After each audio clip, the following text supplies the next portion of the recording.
Je ne vais pas vous raconter plus en détail ce qui se passe en Palestine parce que je suppose qu'il y a des personnes qui sont encore mieux informées que moi. Je voulais simplement faire une petite portée d'attention sur un comportement que j'estime énigmatique ces derniers temps. C'est le silence criant des islamophobes. Vous savez, à chaque fois qu'il y a un attentat qui est mis sur le compte de l'islam, donc commis par un musulman ou un supposé musulman, immédiatement il y a une vague d'émotions suscitée dans le cœur des islamophobes et on les entend dire l'islam c'est le terrorisme, l'islam c'est la violence, l'islam c'est l'injustice, etc. À partir du moment où c'est les musulmans qui sont touchés, silence radio. Ouïghours, tout le monde se tait. Rohingya, on se tait. Palestine, on se tait. Ce qui s'est passé en Centrafrique, on se tait, etc. Toutes les injustices qu'il y a dans le monde, Rohingya, etc., tout le monde se tait. Dès que c'est des musulmans, certains islamophobes, en fait, ils sont similaires à l'autruche. Quand c'est pour l'islam, ils pondent l'œuf de l'autruche. Et quand c'est les musulmans qui sont touchés, eh ben, ils appliquent la politique. Dès lors où il y a un problème, on va sommer les musulmans de se désavouer.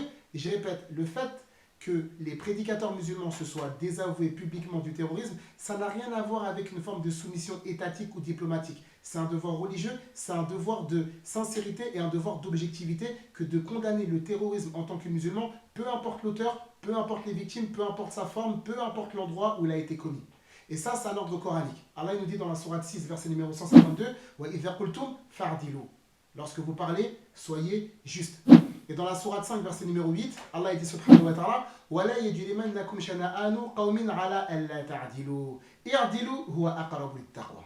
La deuxième des choses, c'est que les islamophobes, ils demandent toujours quelque chose de très important. Ils vont demander aux imams de se désavouer publiquement des actes qui ont été commis par certains de leurs coreligionnaires. Et ça, c'est une politique borgne. Pourquoi? Parce qu'en fait, on ne va jamais demander aux rabbins aujourd'hui de se désavouer de ce qui se passe en Palestine. On n'a jamais entendu ça, ça n'existe pas. On n'a jamais entendu non plus des gens qui sont allés voir certains parmi les prêtres, les curés, les évêques, pour qu'ils se désavouent des actes nombreux qui touchent la pédophilie dans de multiples églises. Ça n'existe pas. On n'est pas en train d'assister à une lutte contre le terrorisme. On assiste à une lutte contre l'islam sous couvert du terrorisme. Parce que lorsqu'on lutte contre le terrorisme, comme nous le faisons depuis maintenant plusieurs années, on condamne, d'accord? On critique, on blâme le terrorisme, peu importe l'auteur, peu importe la victime, peu importe le lieu, peu importe l'endroit. Parce qu'en fait, on combat un État, on combat un acte, indépendamment de l'individualité. Et ça, ce n'est pas le cas des islamophobes. Dès lors où il y a des problèmes, d'accord, par rapport à l'islam, on va commencer à inventer en fait une forme de prétexte religieux, d'accord? Donc prétextant que c'est la sourate 2 dans le Coran qui a dit de faire ça, c'est la sourate numéro 4, c'est la sourate 8, c'est la sourate 9, c'est la sourate 47, c'est la sourate 48, c'est la sourate 60. Mais quand on regarde ce qui se passe en Palestine, pourquoi vous ne dites pas qu'il y a des versets violents dans la Torah? Pourquoi vous ne dites pas que dans le Tanakh, il y a des versets de guerre? Pourquoi vous vous taisez? Pourquoi vous ne parlez pas? C'est la raison pour laquelle, c'est ce que je disais en fait, on est dans une justice à deux vitesses. En d'autres termes, on est dans une forme d'hypocrisie, de mensonge. D'accord? C'est-à-dire, en réalité, s'il y a un problème directement avec l'islam, il faut le dire, ça va aller plus vite. Mais de grâce, cessez de faire, entre guillemets, vous savez, les enfants de cœur, d'accord, à outrance, en disant que non, nous sommes touchés par la cause, c'est faux. Vous n'êtes absolument pas touché par la cause de l'humain, vous êtes touché par vos intérêts personnels et pécuniaires, et vous êtes encore moins soucié, encore moins triste et chagriné de voir les êtres humains qui meurent. Pourquoi? Parce qu'en vérité, en toute objectivité, si vous étiez concerné par la cause humaine, vous auriez condamné ce qui se passe en Palestine.